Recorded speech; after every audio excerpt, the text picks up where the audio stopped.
Ya, hari Kamis kemarin masalah tuli langsung kepada masalah mendengar. Jadi, mengapa Yesus perlu membereskan telinga supaya tidak tuli? Karena penting. Bagaimana kita bisa menjadi pelaku firman kalau telinga kita nggak disehatkan dulu? Bagaimana kita bisa menjadi pelaku firman kalau telinga kita tidak digunakan dengan sebaik-baiknya? Dengan firman harus fokus, ya segala macam lah secara detail kemarin yang bisa dilihat nanti di YouTube ya. Gitu. Dan sekarang puji Tuhan kita akan melanjutkan pada bagian yang kedua, tapi kita baca dulu ya. Telinga untuk mendengar, kita baca dulu. Matius 7 ayat 24. Yesus menyembuhkan dua hal pokok ini sangat penting sekali dalam kehidupan manusia. Kita ke Matius 7 dulu ayat 24 ya.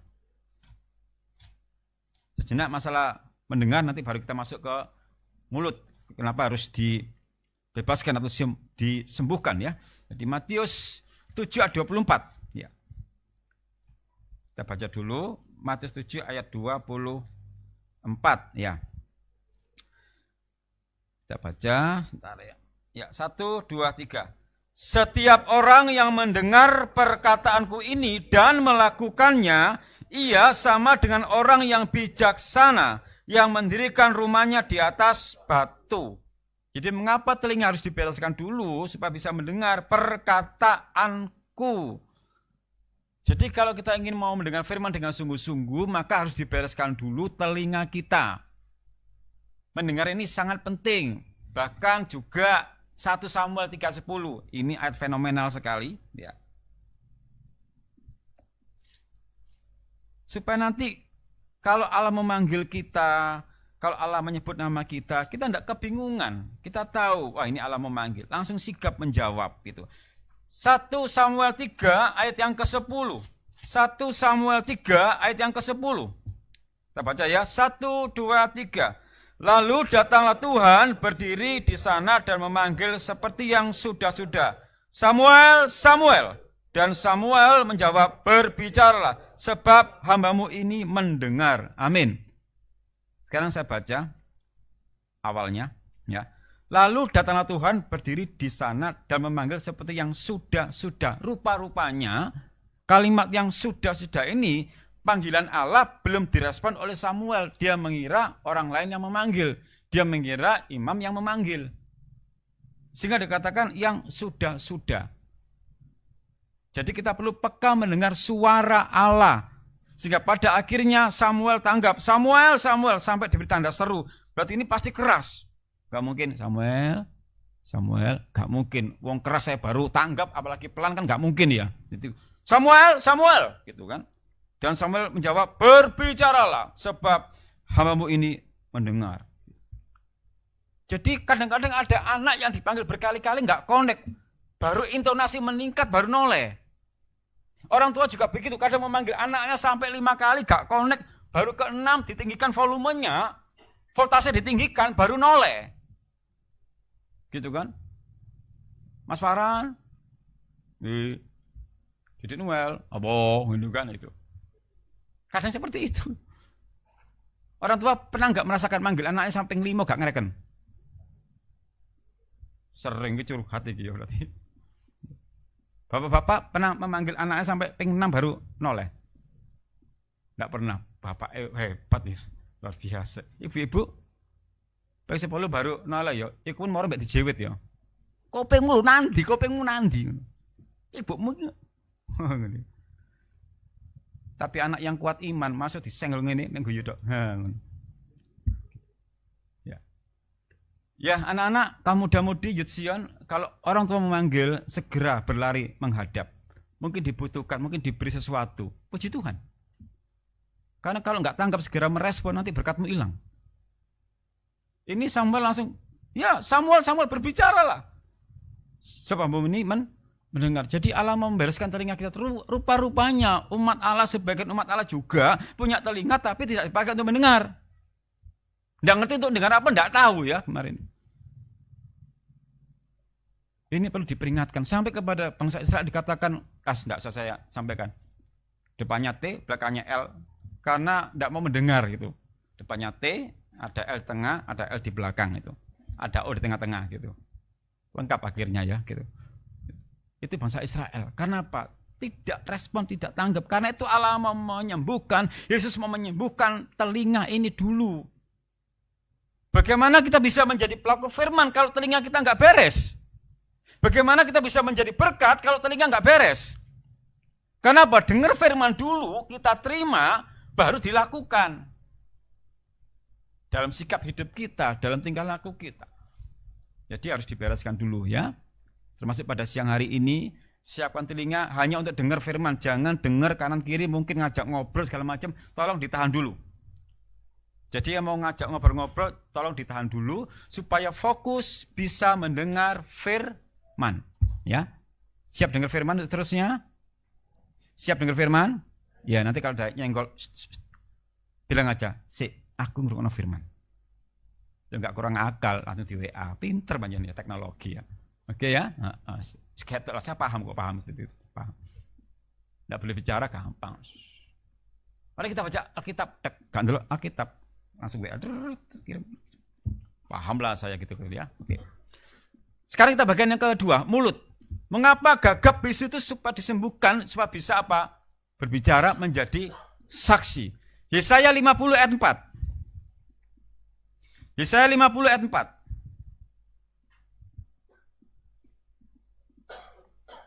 Belum baca wis batuk ya. Dan harus baca piye. Banyak beban hidup mungkin ya. Ya nanti kita doakan untuk Mas Yohanes ya. Banyak beban jadi ya. Yesaya 50 ayat yang keempat. Ya, kita baca bersama-sama ya. 1, 2, 3. Tuhan Allah telah memberikan kepadaku lidah seorang murid, supaya dengan perkataan aku dapat memberi semangat baru pada orang yang letih lesu. Setiap pagi ia mempertajam pendengaranku untuk mendengar seperti seorang murid. Amin.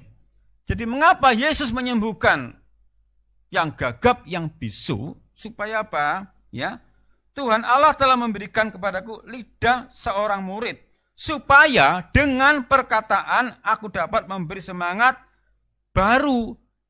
Jadi lidah kita disembuhkan dari keterikatan supaya bisa bicara, menyaksikan perbuatan Allah, memberikan semangat baru.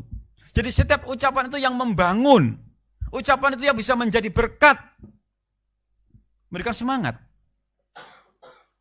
Kalau toh kita tidak dengan perbuatan keuangan, finansial tidak bisa membantu, lewat ucapan kita yang menjadi berkat, orang lain semangat. Jadi kita bisa jadi berkat lewat ucapan kita. Maka Yesus mau menyembuhkan orang ini. Jadi masalah mulut itu tidak bisa disepelekan. Karena di akhir zaman ini, umat Allah, bahkan pelayan Tuhan pun, kadang lepas kontrol, tidak bisa menguasai cara bicaranya. Sesama pelayan saling menjatuhkan, saling mengolok-olok, saling gosip, saling ngerasani. Itu kan manusia lama. Terus kapan berubahnya? Allah menghendaki supaya kita menjadi lahir baru, menjadi manusia baru yang lama ditanggalkan. Mari kita katakan yang bisa membangun semangat, bukan menjatuhkan. Suami istri bicaranya saling membangun, saling menguatkan, enggak saling menjatuhkan. Menantu mertua saling membangun, saling menguatkan, enggak saling menjatuhkan. Dan juga untuk orang tua, kalau mengatakan apa-apa kepada anak, berikan semangat kepada anak-anakmu. Kalau toh tidak bisa mengerjakan sesuatu, jangan dikatakan maaf, BODO. Kadang orang tua lepas kontrol, mungkin saking jengkelnya, anak gak iso-iso, pancene BODO. Iku anakmu dulur, itu anak tonggo. Dan kita dipercaya untuk ngomong anak itu karunia Tuhan, berkat Tuhan untuk kita arahkan. Dan tiap anak itu mesti cara berpikirnya berbeda-beda. Ada yang tanggap, ada yang lambat. Jadi nggak bisa digebiah, oh ya disamakan. Ya memang saya paling nggak suka lihat orang tua mengatakan anaknya, ya itu tadi BOD. Karena saya nggak pernah mengatakan itu, kecuali barusan ya. Nggak pernah. Karena saya melihat, pasti memang bukan dia nggak bisa, belum bisa. Ya pelan-pelan dong. Termasuk saya mengajar mahasiswa itu, ya di Salem itu, nggak semua bisa lancar, karena apa? Ada dua kategori, usia yang masih seger-seger dan usia lanjut.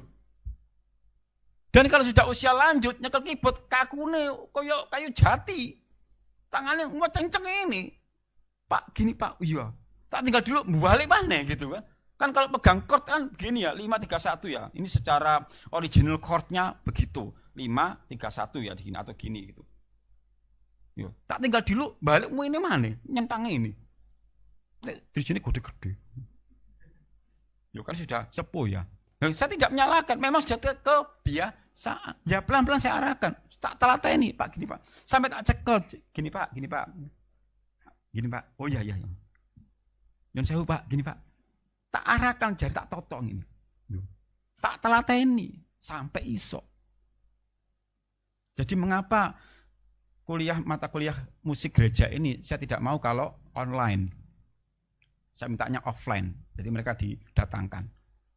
Kenapa? Tidak mungkin. Nah, sekarang kalau contoh ya, jari salah. Terus saya kalau online dandani apa? Mau saya bilang-bilang lewat jarak segini, kan ada yang dari Sorong. Dari Batam, Riau, terus kemudian Sumatera, terus Sulawesi ada, dari Ambon ada, Sorong ada. Kumpul. Nah kalau saya ngajar musik noto jari online, ya pelek noto, gak iso. Wong cedek ngono tak tinggal dilu langsung breset maneh. Tapi saya mau telaten. Jadi tidak ada bagi saya yang BODO tidak ada. Belum bisa. Lek pancen gak iso nasibmu. Gitu ya. Jadi untuk Bapak Ibu, ya saya menghimbau saja. Saya juga orang tua. Saya juga menghadapi anak-anak yang asik-asik dan unik-unik. Gitu. Dan yang calon yang akan berumah tangga, jangan sekali-sekali mengatakan anakmu seperti itu. Ingat ya. Karena apa? Mazmur mengatakan anak laki-laki milik pusaka Allah. Bukan hanya anak laki-laki, semuanya miliknya Allah. Dan kita dipercaya untuk ngomong. Bimbing sesuai dengan ajaran Tuhan. Gitu. Ya. Itu kalimat itu penting. Jadi jangan sembarangan. Jadi Allah mau menyembuhkan mulut kita saat ini. Ya mungkin masa-masa yang lalu bicaranya begitu menyakitkan hati. Bicaranya begitu, nggak enak didengar. Siang hari ini kalau mendengarkan firman, terima dengan sukacita, dengan bersyukur. Allah mau memulihkan mulut kita. Supaya ada pertobatan. Gitu.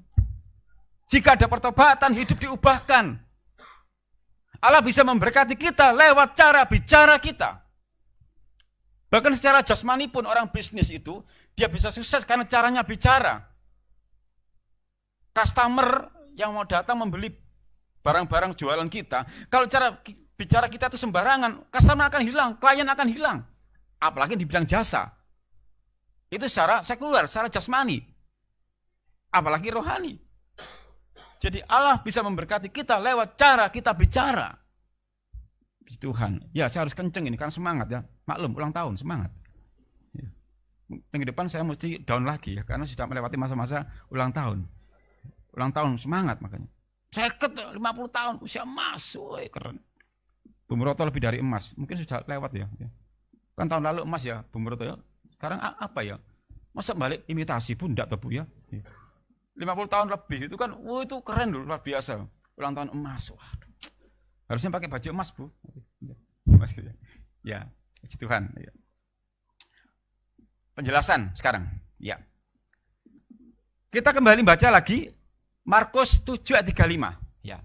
Itu yang bagian B sudah kita baca tadi ya. Sekarang saya mau jelaskan dulu lebih seksama lagi, lebih detail lagi tentang mulut yang disembuhkan. Yang gagap disembuhkan. Karena Allah punya rencana, Yesus punya karya yang besar, mengapa harus disembuhkan mulut itu? Ya. Karena perkataanmu itulah hidupmu. Markus 7 ayat 35.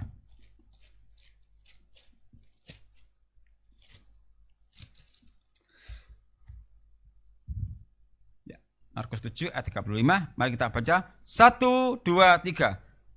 Maka terbukalah telinga orang itu, dan seketika itu terlepas pula pengikat lidahnya, lalu ia berkata-kata dengan baik. Amin. Pengikat lidah itu bisa terlepas, lalu ia berkata-kata dengan baik. Ya, di tayangan, di LCD, saya beri warna kuning, agar kita fokus. Berkata-kata dengan baik. Jadi Yesus mau membuka ikatan lidah orang itu, supaya dia bisa berkata-kata dengan baik. Nah, apa makna berkata-kata dengan baik ini? Ada apa? Mengapa Yesus menghendaki supaya dia berkata-kata dengan baik? Berarti intinya kalau kita ikut Yesus, kita juga harus mau diperbaiki masalah mendengar dengan baik, juga masalah berkata-kata. Karena mendengar pun juga diajarkan oleh Allah lewat Yakobus 1, itu ayat 19 sampai 21, itu cara mendengar. Baru setelah cara mendengar beres, ayat 22, jadilah pelaku firman. Jadi sampai cara mendengar pun Yesus mengajarkan lewat Yakobus 1 ayat 19 sampai 21. Itu cara mendengar. Setelah beres cara mendengar, baru ayat 22-nya jadilah pelaku firman. Berarti intinya kalau mau jadi pelaku firman, mendengar harus beres dulu. Jadi waktu diterangkan, didengarkan dulu baik-baik. Karena kalau kita membaca saja nggak cukup, harus ada yang menjelaskan. Itulah tugas hamba Tuhan, menjelaskan setiap firman yang disampaikan. Karena kadang-kadang dan seringkali kita membaca di rumah nggak ngerti apa maksudnya ini. Dan seorang hamba Tuhan dibimbing oleh Roh Kudus untuk menjelaskan setiap ayat dalam Alkitab ini. Nah karena itu saat kita membaca, kita baca dengan sungguh-sungguh, saat dijelaskan, dengarkan dengan sungguh supaya ngerti opo karepe Gusti Yesus. Nah gitu. Dan saat mendengar ingat, harus dengan hati yang lemah, lembut, tidak bisa keras hati. Kalau keras hati pasti mendal, sehebat apapun penyampai firman, nanti kalau sudah keras hati bisa mendal itu. Harus dengan lemah, lembut. Oke ya, sekarang kita fokus berkata-kata dengan baik. Apa maksudnya? Oke. Yesus melepaskan pengikat lidah dengan maksud agar manusia dapat memujinya. Kan kalau keluh atau bisu kan nggak bisa memuji ya, apalagi gagap ya. Terima kasih saya diingatkan kembali, masa lalu saya gagap dan sekarang pengikat lidah sudah dilepaskan oleh Yesus. Saya percaya ini kuasa Yesus, sehingga dulu saya gagap sekarang bisa bicara lancar. Ini karena kemurahan Tuhan, karena keajaiban Tuhan, mukjizat terjadi. Karena dokter nggak bisa menyembuhkan, hanya Yesus.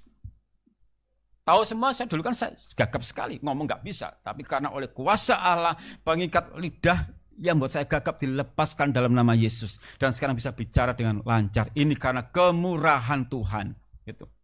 Dan setelah dilepaskan, namanya orang yang sudah lama terkungkung, dilepaskan, tetap harus dikontrol, tetap harus dikendalikan.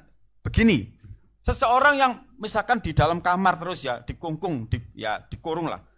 Sekian lama dikurung, kemudian dia dibebaskan, dilepaskan, pasti ada indikasi kepingin bebas.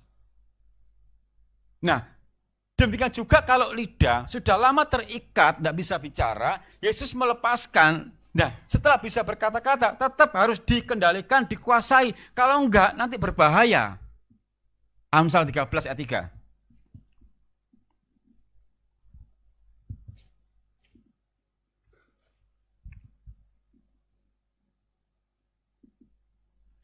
Amsal 13 ayat 3. Ya. Ini sudah sering kita baca ayat ini ya. Kita diingatkan kembali. Yang sering membaca bisa paham ayat ini. Oke. Amsal 13 ayat yang ketiga. Kita baca ya. 1, 2, 3. Siapa menjaga mulutnya memelihara nyawanya. Siapa yang lebar bibir akan ditimpa kebinasaan. Jadi mulut harus dijaga. Siapa yang lebar bibir, dowe ya itu, akan ditimpa kebinasaan. Saya kategori, maaf, lambe saya juga kategori lebar bibir. Saya masuk indikasi ke arah kendowean saya ini, gitu. Kendowean saya. Lalu saya akui kalau saya berkaca gitu, kayak nggak sinkron. Di porsi wajah saya itu nggak sinkron. Ketane ombo lambe saya gitu loh. Kalau saya bercermin itu, tapi ya nggak masalah lah. Yang penting saya belajar untuk menguasai yang saya ucapkan gitu. Jadi kalau sudah dilepaskan ikatan itu, keluarga Sion, perhatikan ayat ini, yang menjaga mulutnya, memelihara nyawanya. Karena apa? Kalau kita salah berucap, salah berkata-kata, bisa geger.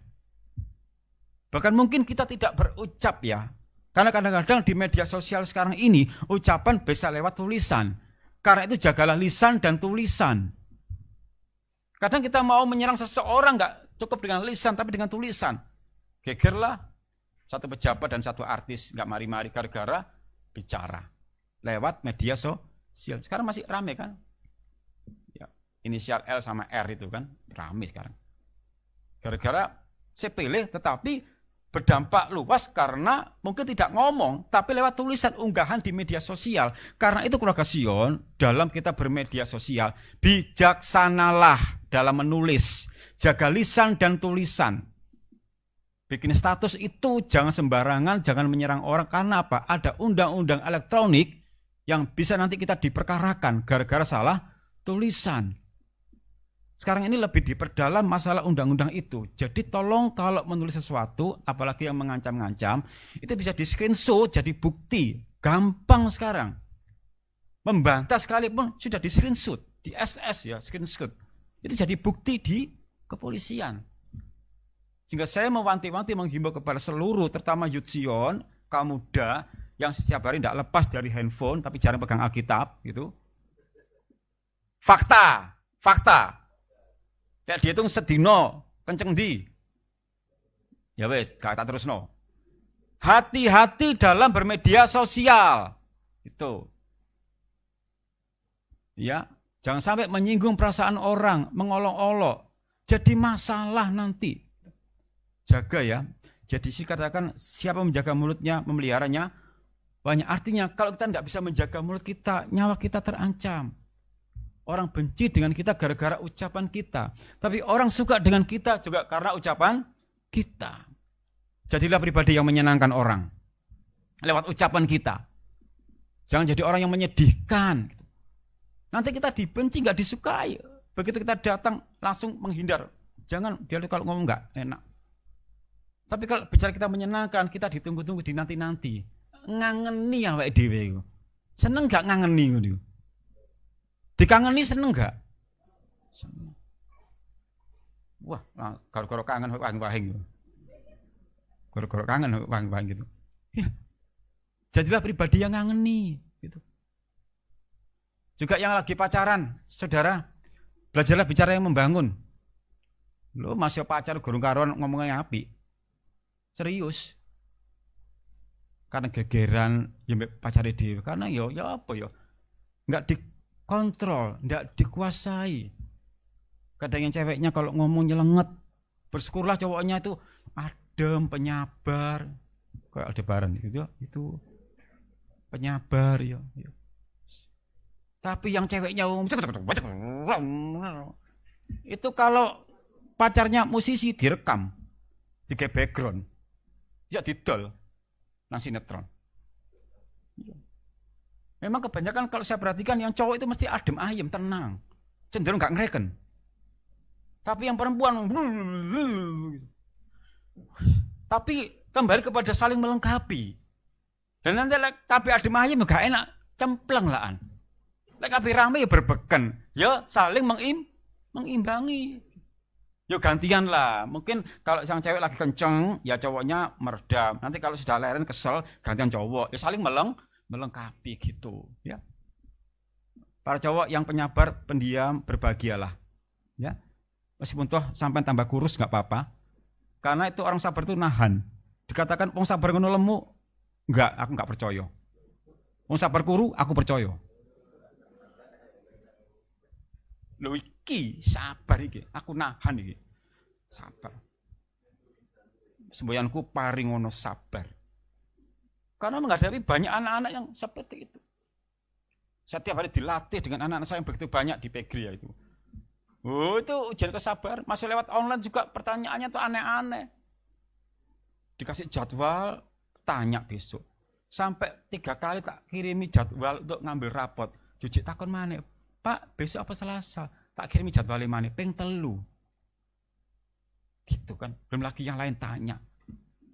Kadang ada orang tua wis dikandani anaknya ngeyel teko njukuk rapot. Bu, enggak diberitahu anaknya. Ya sudah diberitahu, tapi saya ngeyel. Lah, ya piye toh, Bu? Sudah saya beritahu ngambilnya hari Selasa. Gitu loh. Si anaknya tanya 3 kali tak beritahu. Tolong kasih tahu. Ya Pak, gitu. Loh, ibunya muncul Jumat kemarin. Loh, aku kaget. Loh, Bu, kok datang sekarang? Kan hari Selasa. Tidak diberitahu anaknya. Ya diberitahu Pak, tapi saya ngeyel datang sekarang. Ya enggak bisa no, Bu, Selasa. Oh ya Pak, saya pulang. Ya kudu pulang. Loh, gak mulai lapo nginep ta? Ya apa sih? Ya tak guyane pisan. Monggo Bu, itu pintunya Bu lewat sana. Nggih Pak, ngono. Loh, gak ngusir lah, pindah tempat gitu loh. Ojo nangkono terus gitu kok. Nggih, jaga perkataan kita ya. Oke. Nah, ini teruskan. Oke. Mengapa perkataan perlu dijaga? Nah, setelah dilepaskan ikatannya oleh Yesus tadi, maka loss. Gak rewel, loss. Dol. Loss. Nah, supaya bisa terkontrol, bisa dikuasai, perlu ada ayat-ayatnya sebagai peredam. Amsal 13 ayat 2. Ya. Ya, atasnya saja, enggak usah dibuka-buka lagi. 1, 2, 3. Dari buah mulutnya seseorang akan makan yang baik, tetapi nafsu seorang pengkhianat ialah melakukan kelaliman. Bagiannya A, perhatikan. Dari buah mulutnya seseorang akan makan yang baik. Jadi mengapa perlu dijaga perkataan kita? Karena perkataan yang kita ucapkan bisa memberikan buah atau hasil. Jadi mari kita berkata-kata seperti firman Allah mengajarkan itu. Karena memang ya, masalah kata-kata ini, Yakobus katakan lidah memang kecil, tapi kalau nggak dijaga berbahaya loh. Dan setiap hari kita pasti berkata-kata, karena itu perlu dikendalikan oleh firman pengajaran. Kalau enggak akan kata-kata kita tidak bisa menjadi berkat, menyakiti orang, ya ketus, ya judes gitu. Iku sampean urip dhewe ta ya apa gitu loh. Kalau merasa hidup di hutan, judes sakarepmu gitu loh. Bolomu kok macan singgung ngono gak apa-apa. Sampeyan dulur-dulur hidup di masyarakat yang butuh. Kita ini bukan makhluk individu, sosial, butuh orang lain. Lah kalau kita judes, orang lain gak membantu, sampeyan bolo sopo? Bolo nyambe ah. Paham? Tolong jaga bicara. Karena apa? Kita ini makhluk sosial, bukan individual, butuh orang lain. Di keluarga pun tidak mungkin hidup sendirian, pasti minimal perlu bantuan. Misalkan lagi loro, ngambilnya obat, minta bantuan kan, gak mungkin kan belundung dewe toh. Dan misalnya sampean judes pas loro, disyukurno sampean kapok rasakno, yuku obat, males sih, gelem kayak ngono. Halo? Makanya berkata yang baik gitu loh. Ditoto nggih? Ojo lemes ta. Cek separuh ditoto. Tenang aja. Dia disungi. Tenang. Kan saya tahu, nggak siap langsung tak endek. Tenang aja. Nek gerus siap tak dawak-dawakno. Bahannya akeh sak mene, kurang ta? Lho, akeh sak mene ya gak apa-apa. Dalang gak kelangan lakon. Nambahi gampang. Aku cerita gak apa-apa. Tapi lek siap, masuk gurung tak entekno. Haleluya. Oh, amin. Ya apa sih? Gak tulus ngrungokno iki berarti ya. Oke, sekarang yang kedua. Berapa Om? Tenanglah, banyak pasti banyak, tenang aja. Ya, oke. Nah, kata-kata itu perlu dijaga karena juga bisa menimbulkan semangat. Kata-kata itu juga bisa membuat kita berenergi kembali. Dan juga kata-kata itu bisa melemahkan kita. Karena itu dari Filipi 4:13 itu kita katakan. Kita baca dulu. Filipi 4:13. Filipi 4:13. Filipi 4 ayat 13. Itu satu ayat yang sudah kita pelajari ya. Dan seringkali juga kita pahami, kita baca. Tapi dari situ kita bisa membuat suatu kekuatan dalam diri kita. Kita baca 1, 2, 3. Segala perkara dapat kutanggung di dalam Dia yang memberi kekuatan kepadaku. Nah, dari ayat ini kita pakai. Kalau kita tertekan banyak masalah saat ini, banyak derita, katakan, dalam Kristus aku mampu menanggung segala perkara. Ada kekuatan dalam Kristus. Karena apa dikatakan di dalam Dia? Hanya di dalam Yesus ada kekuatan. Di luar enggak ada. Bahkan Yohanes 15 ayat 5 mengatakan, di luar Tuhan kamu enggak bisa berbuat apa-apa. Nanti sore akan saya bahas di Kamuda itu. Kenapa? Melangkah bersama Tuhan.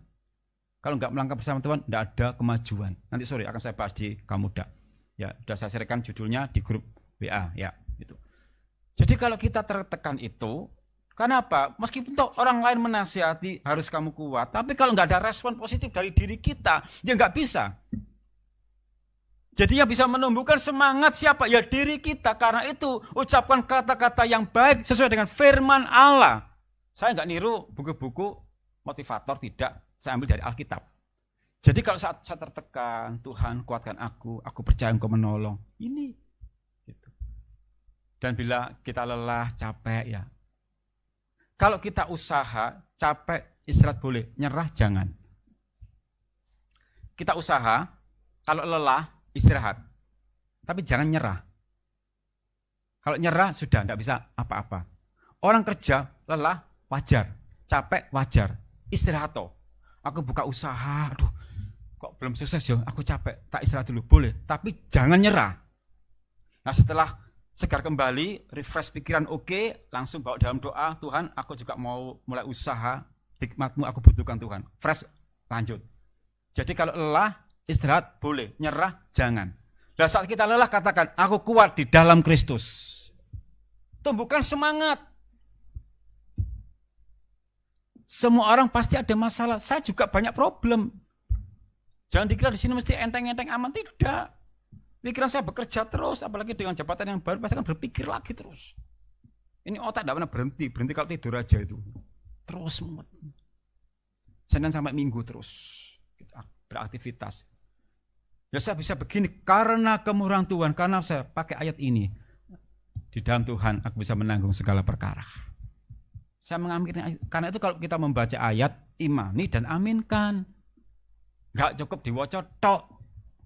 Yuk kita baca segala perkara dapat kutanggung di dalam Dia yang memberi kekuatan kepadaku. Dia ono kuasane dulur. Yang semangat, segala perkara dapat kutanggung di dalam Dia yang memberi kekuatan kepadaku. Amin. Gitu. Jadi kalau membaca ayat, amin. Gak cocok tundang longgo, ngono lho. Kita baca langsung tundang longgo, golek be ilang lho. Amin no dhisik. Tak terung ono telat, tak terung amin. Ya. Kalau ayatnya amin. Ya. Jadi setiap membaca itu imani dan amin. Kekuatan kita hanya firman. Jadi sekarang ini lagi putus pengharapan, hopeless, mungkin cari pekerjaan sulit, ditolak kesana kemari. Aku kuat di dalam Tuhan, gitu loh. Jangan ini. Nasib. Ojo meratapi nasib, senengan kita peratapan. Mengeluh. Kalau kita mengeluh karena dosa kita, bukan karena mengeluh keseharian. Ya, itu loh. Lagi masih muda-muda, masuk gampang mengeluh lah. Ya. Yudsion, jangan gampang mengeluh ya. Memang hidup susah. Tapi jangan menyerah. Jangan menyerah.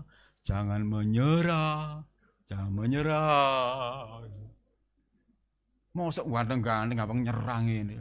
Ayo semangat. Oh, my umur 50 excited banget ini seger. Oh, ngajar mahasiswa 2 jam lebih sanggup ya. Wah, ya kalau nggak kemurahan Tuhan nggak mungkin. Saya ngajar di mahasiswa itu jatahnya 2 jam mesti lebih 2 jam setengah.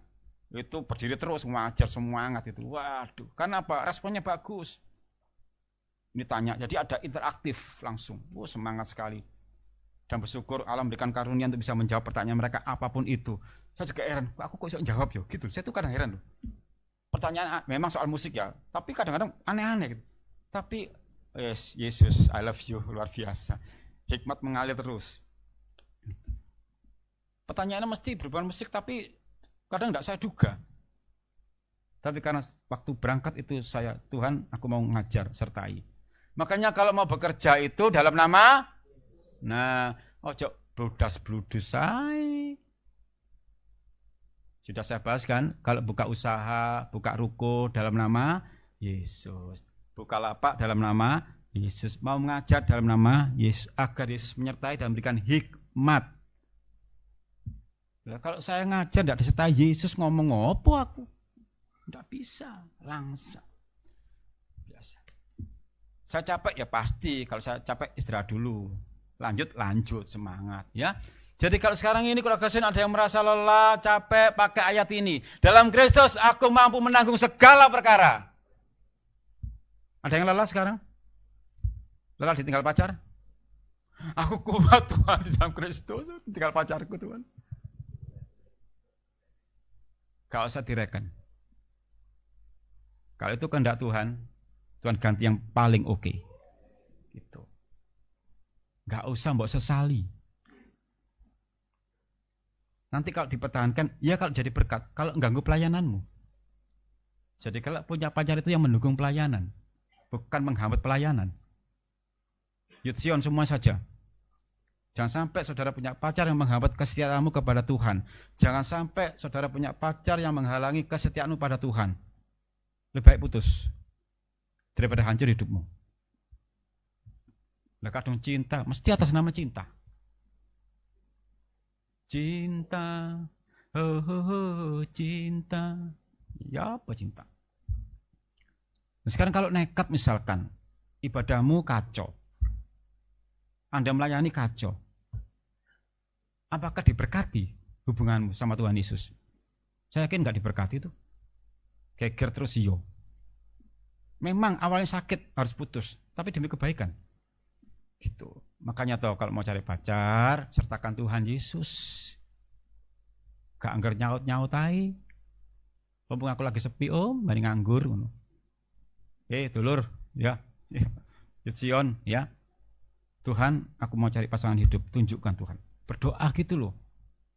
Pasti kok Tuhan tolong, pasti saya percaya kok. Apalagi kita setia, setiap pelayan, pasti Tuhan buka jalan. Dia buka jalan saat tiada. Lah, siapa lagu ini gak dipraktekno. Nyanyi dok, imani lagu itu. Ya, oke. Perkataan Anda adalah benih yang ditaburkan dan akan berbuah mengikuti Anda. Perhatikan ini. Jadi semua perkataan Anda, perkataan kita, perkataan setiap mulut kita, itu adalah benih yang ditaburkan dan pasti yang ditabur akan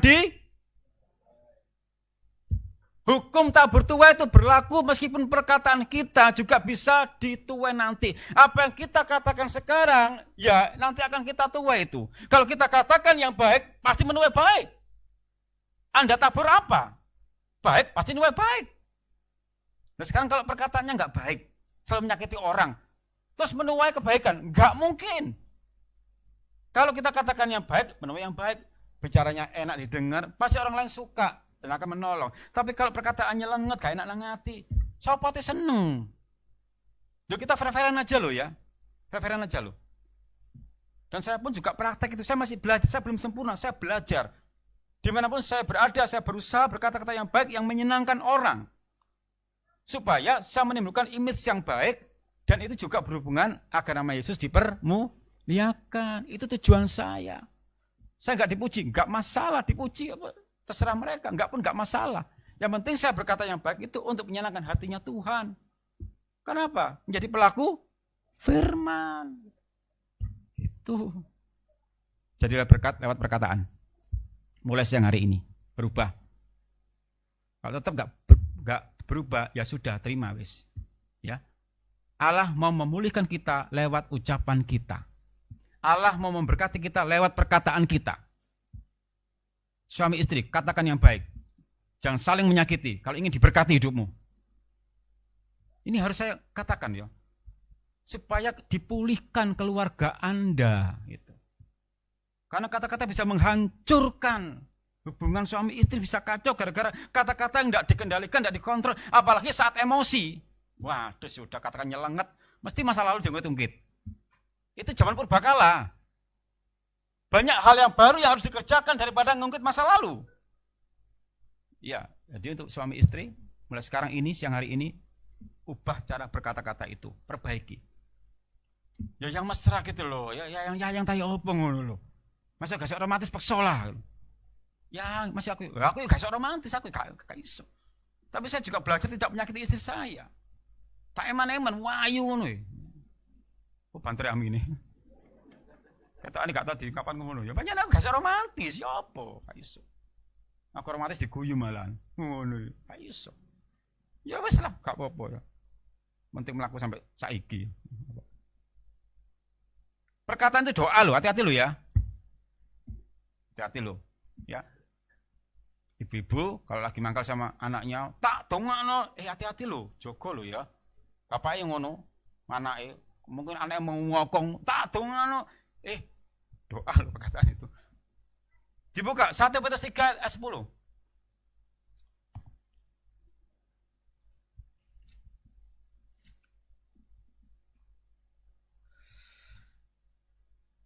1, 2, 3. Siapa yang mau mencintai hidup dan mau melihat hari-hari baik, ia harus menjaga lidahnya terhadap yang jahat dan bibirnya terhadap ucapan-ucapan yang menipu. Jadi kalau ingin melihat hari-hari yang baik, jaga lidah kita, jaga ucapan kita. Berarti yang kita ucapkan juga adalah doa.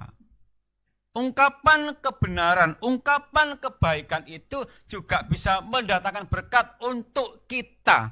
Tapi kalau kita bicara yang buruk saja, yaitu yang kita dapatkan nanti karena hukum tabur tuai berlaku. Baca di Galatia 6, 7 sampai 10. Itu hukum tabur tuai. Dan sampai sekarang saya belajar untuk jadi berkat lewat perkataan. Itu saya terus belajar. Ya. Terutama saat ada emosi mulai memuncak. Karena apa? Mau tidak mau kalau emosi nggak terkontrol, nanti tersalurkan lewat ucapan. Dan kalau ucapan nggak jadi berkat, bagaimana? Coba. Allah siang hari ini mau memberkati kita lewat ucapan kita. Yang kedua. Sekarang yang ketiga. Ya. Berkatalah yang baik agar berkat Allah melingkupi hidup kita. Jangan berkata yang buruk agar tidak kena kutuk. Perkataanmu itulah hidupmu. Amsal 18 ayat 21. Ya. Amsal 18 ayat 21.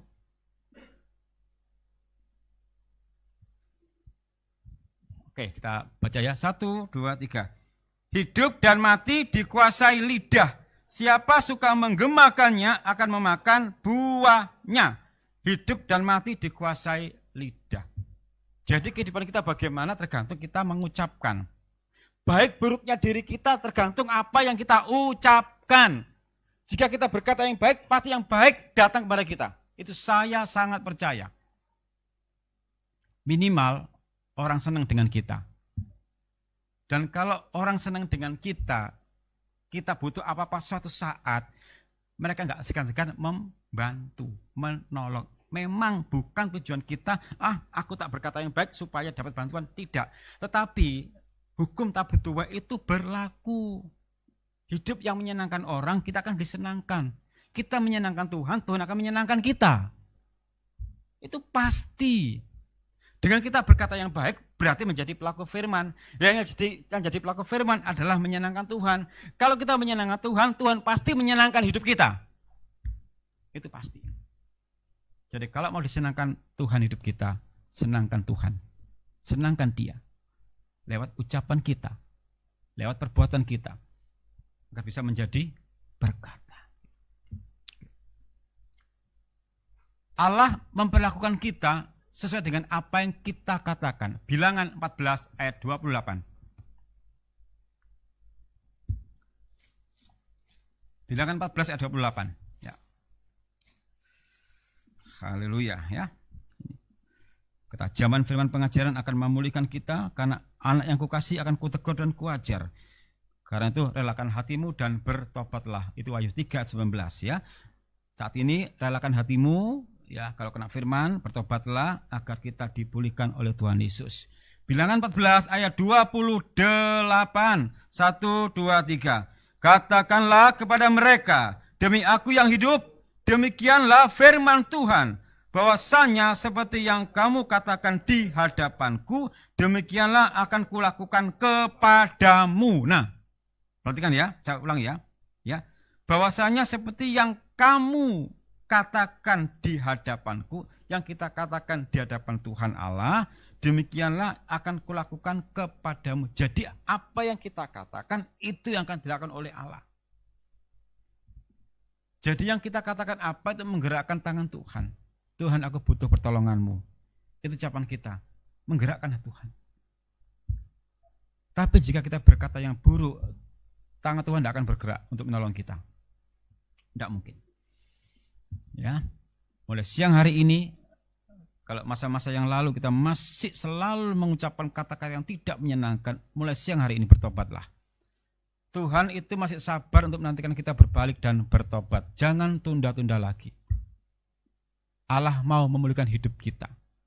Allah serius akan mengubahkan hidup kita lewat perkataan kita. Jadi berkat.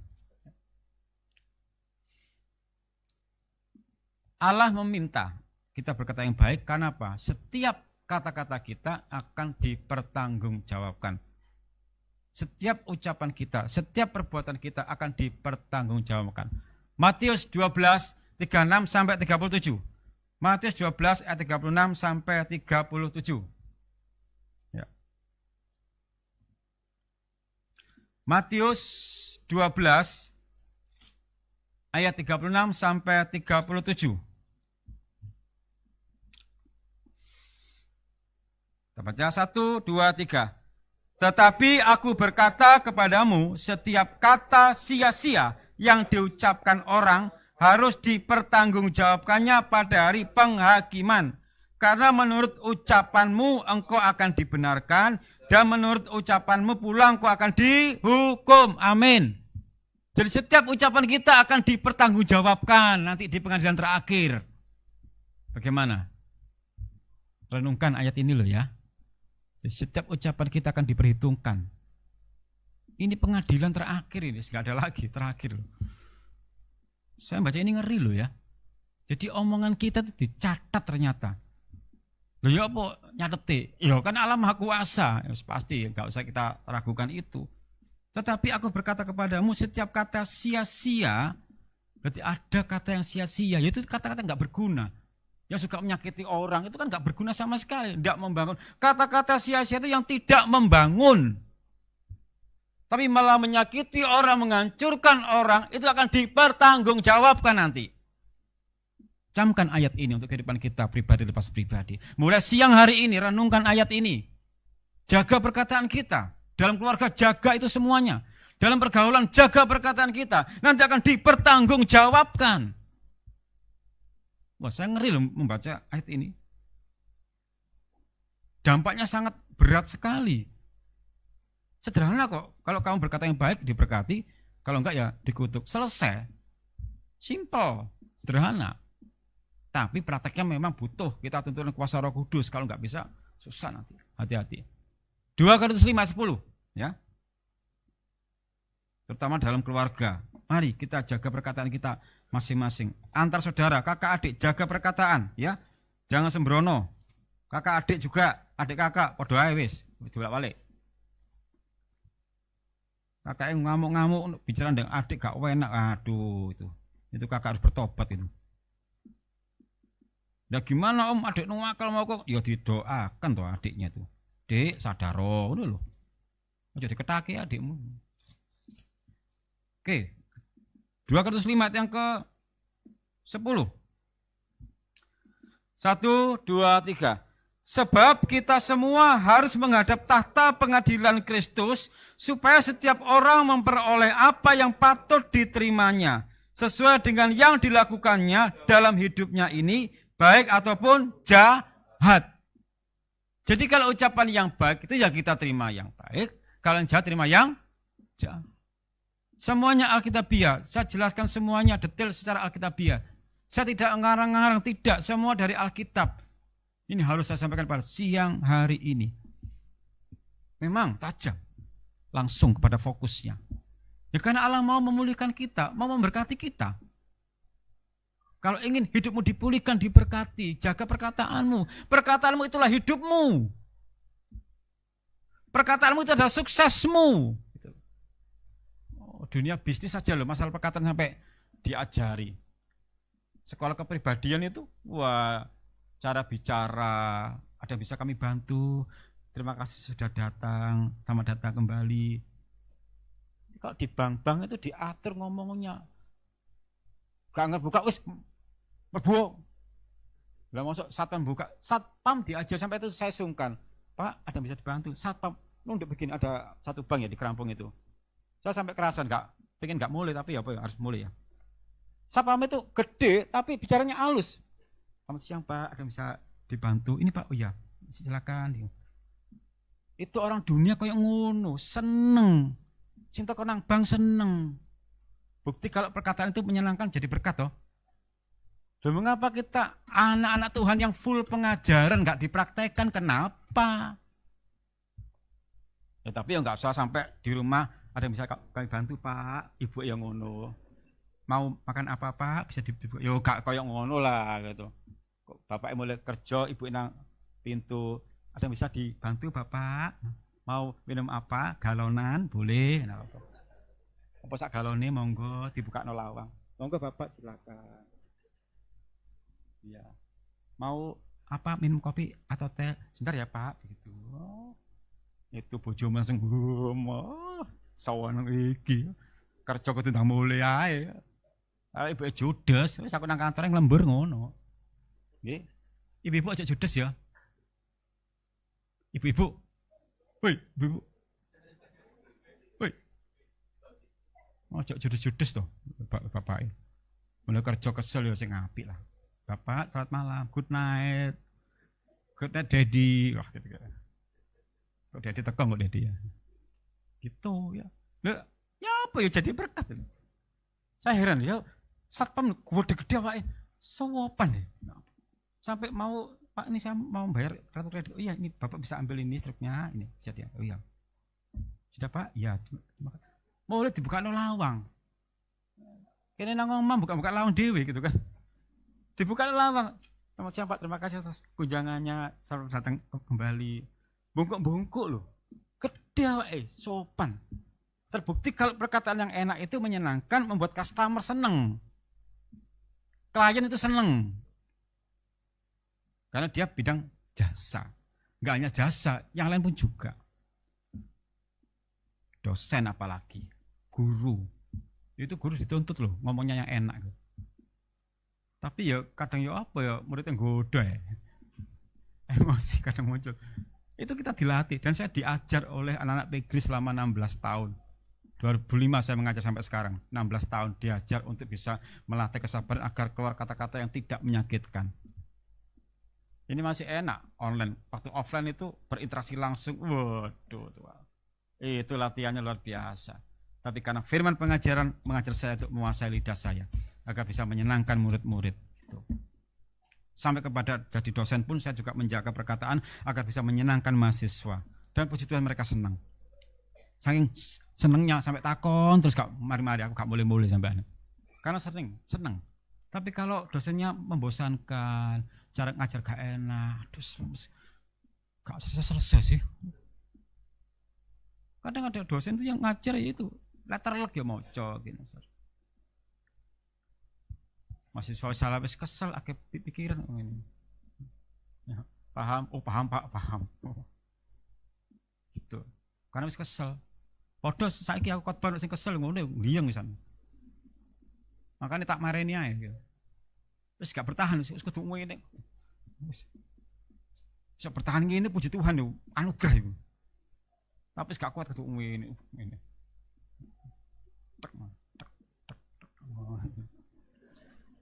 Oke.